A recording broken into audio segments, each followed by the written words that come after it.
Welcome to Disability Book Week Superstar Authors. I am your host, Kelly M. Likes. Let's set the scene. I am here wearing my upside down kitty face shirt. My kids say it's upside down kitties. I'll take their word for it. I'm sitting in front of a bookshelf of my favorite books, and over there I've got a dragon, a bumblebee, and a bunny rabbit. And we are here today with superstar author Tara Soesbe and her brother Brady Soesbe, who the book is all about. Super excited. And they are decked out in purple.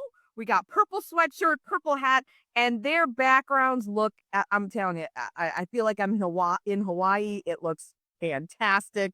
I am super excited for you guys to be here. So welcome. Thank you so much for having us. Oh, yeah. You're so excited. All right. So, first question, tell me a little bit about yourselves. Well, my name is Tara, and I have been blessed to grow up with my amazing older brother Brady my entire life. And he had not only changed my life, he's changed so many people around him. What do you want to say? What do you like to do? Like the book that we had that do. He liked to go book shopping. Yeah. He liked to go book shopping. He loved to go to the library. Yep. And he loved music. Was that magic? Good He pursuit. retired. Yeah, he retired about a year ago. Had worked 20 years at the local grocery store and 22 years at the school as a custodian. And he was more of the school and town mascot. So he was the biggest supporter of the Crestwood Cadets where we grew up, as well as this family. Yeah, as a family. Yep. This for the whole community. He was the biggest supporter. That is fantastic. Well, you got to tell me a little bit about your book. I know it's about Brady, but tell me a little bit about the book. Well, the book is titled Brady's Brilliance. And I grew up um, just watching his incredible positivity change people's lives and impact other people. But the key there is other people also impacted him.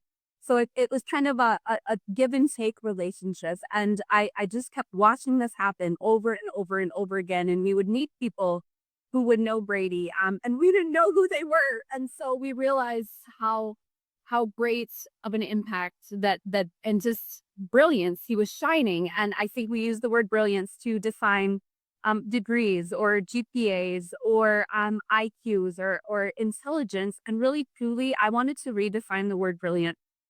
The word brilliance really, truly is to me how you impact the people and the world around you. And so we were redefining the word brilliance in this book because I'm sharing stories and memoirs and little snippets of our lives as I watch Brady shine his brilliance. That is Yep. awesome. So you got to tell me, how did this go from wanting to share all about Brady to thoughts in your head to holding the book in your hand? What was the process? That's very interesting. Brady lived in our hometown for 54 years and then retired. And then we decided that Brady was going to be moving to where my family was living, about an hour away. Not a huge move, but enough. And we watched these retirement parties happen and these going away parties and these people just like, how are we going to live in this town without you? And I watched the ripple effect of all of these goodbyes and the incredible community just come together. I mean, the going away party was packed full, and there were four of them. There were four party. I mean, he was the captain of the basketball team as a goodbye. He was the captain of the football team for a goodbye. They were like goodbye after goodbye after goodbye. Like captain of the basketball too, and the captain of the boys basketball. Yeah. And so after the move happened, it was very emotional time, really, truly, for me. And I just realized that I needed to start writing. So it really started as a journal, my own personal journal of just what I watched, what I witnessed, story people told me that I didn't know. And I just started writing them. And I got probably, I don't know, probably 50, I don't know, maybe 15, 20 pages in on a Google Doc. And I sent it to our cousin and she said, Tara, you're not writing a journal, you're writing a book. And I didn't tell anyone. I didn't tell Brady. I didn't tell our dad. I didn't even tell my husband. I just he's like, "What are you doing in your office so late at night?" And I just was writing a book. And I started in January and I finished the book in March. And it's a quick read, 10 chapters, 125 pages, very heartfelt, I have a master's degree in literacy, but I didn't write it with the mechanics of writing. I wrote it from my heart. I didn't follow the quotations and all the things that you're supposed to do. And my students called me out on that because I was a reading teacher and they said, you don't follow the rules that you taught us. And I said, but I knew that I was writing from my heart and it was a journal. And so I just left it that way. Um, we added a bunch of QR codes within the book because there's so many brilliant videos that just demonstrate Brady Brilliance and just the impact of the community that they had on him, as well as the community impact that he has had. And I wanted that the video to be seen, and people can skim past them if they don't know how to use the QR code or can't use the QR code. It's not impactful, or it's not detrimental to the story, but it adds to the story.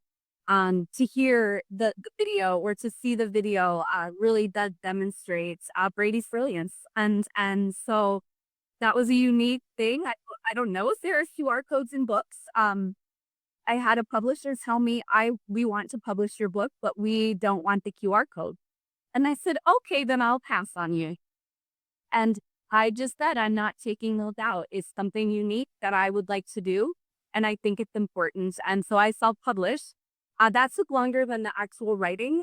With the self-publishing, I've never published a book. The formatting, oh my goodness. It was a lot of work. I learned a lot from some amazing YouTube authors and courses on YouTube and a couple of really good friends that have also self-published a book. And so we released the book last July, so July 2nd, 2025, and we took books to our hometown and Brady did a book signing. So, and a friend of his, Lisa, that he worked with at the grocery store said, we want to do a book signing at the store. And so she was with us all day. They set up a table at the end of the first aisle and on the line with aisle all big.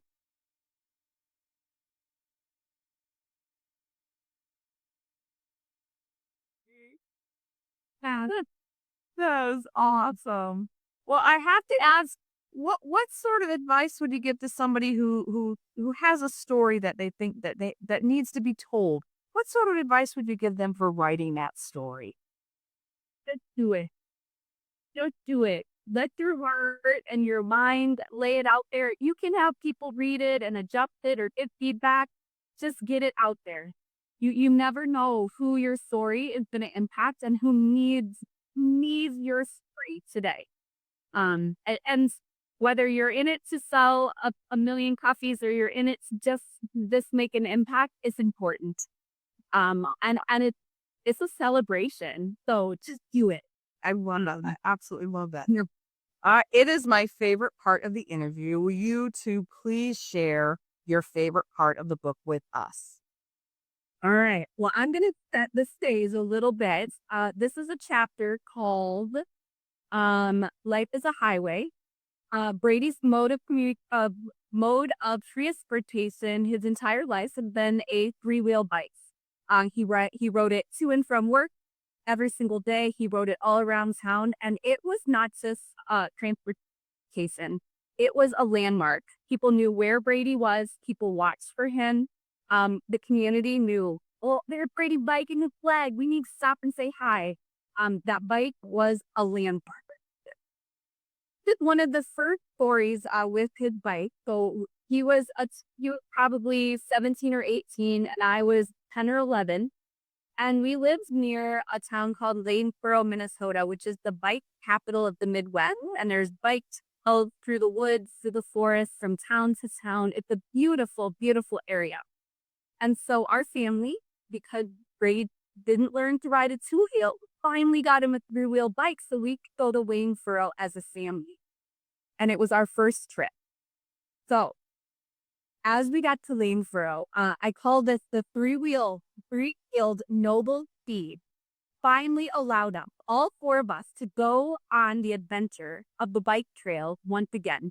The Minnesota sun dripped gold onto the Lanesboro bike trail, a ribbon of asphalt winding through the emerald trees and wildflower explosion. You're going to skip forward a little bit. It was flat for a while and we went on slow, but we finally reached a summit. Panting and exhilarated, we got to the top. The view was breathtaking, and the Root River was snaking through the valley. The patchwork field stretching the horizon, and the sky was a vast canvas of cotton candy cloud. We paused to catch our breath and admire the scenery, then the descent. My parents crept us at the top. Don't forget to brake, Brady and Sarah. This is extremely steep hill. And I squeezed my brake levers, feeling the satisfying resistance as I began controlling glide down the hill. The wind whipped through my hair and the world became a blur of green and brown. I glanced back, expecting to see Brady following at a leading leisurely pace, but what I saw made my eyes widen. Brady was zooming down the hill like a rocket. His three-wheeler was a streak of color against the backdrop of the trees. His feet were still pedaling furiously as if he were trying to win a race. And most importantly, he was not touching the brakes. Pretty bummed at the assembly. Again, her voice was a mixture of concern and amusement. Use your brakes! He was oblivious to the shout, and perhaps deliberately ignoring them, Brady transformed into a human comet. I love it. I absolutely love it. I love it. It sounds like every day has been an adventure, and thank you for sharing that with us. Thank you. Thank you for being here. I want to just close. Is there any final thoughts you'd like to leave us with? I would love to. All the proceeds from the sale of Brady's Brilliance book is going to scholarship for high school seniors. And what I want to say about, I think most scholarships worry about GPA. Most scholarships worry about what are you doing next? What college are you going to? Our scholarship is unique. The scholarships that we're giving are for someone who had demonstrated brilliance. We don't care what their GPA was. We don't care how they show us they're brilliant. It could be in a picture collage. It could be in a video. It doesn't have to be a written essay. We don't even care if you're going to college or not. You're going to share your brilliance and continue to do so. So our scholarship is all inclusive and for everyone. This year we're blessed to be able to give three scholarships, and we have two more that we'll be able to give the next couple of years. So we're really, really excited to be able to go back to our hometown and give a scholarship. And Brady and I also teach. We go and share messages about shining your brilliance, believing brilliance, and redefining the word brilliant. And then we did speak, and we have a really big one coming up in June, don't we? In Mississippi. So yeah, you're very excited, and we're honored to be a part of this book week. Thank you so much. Well, thank you very much, Tara. Thank you, Brady. I truly appreciate meeting with us today.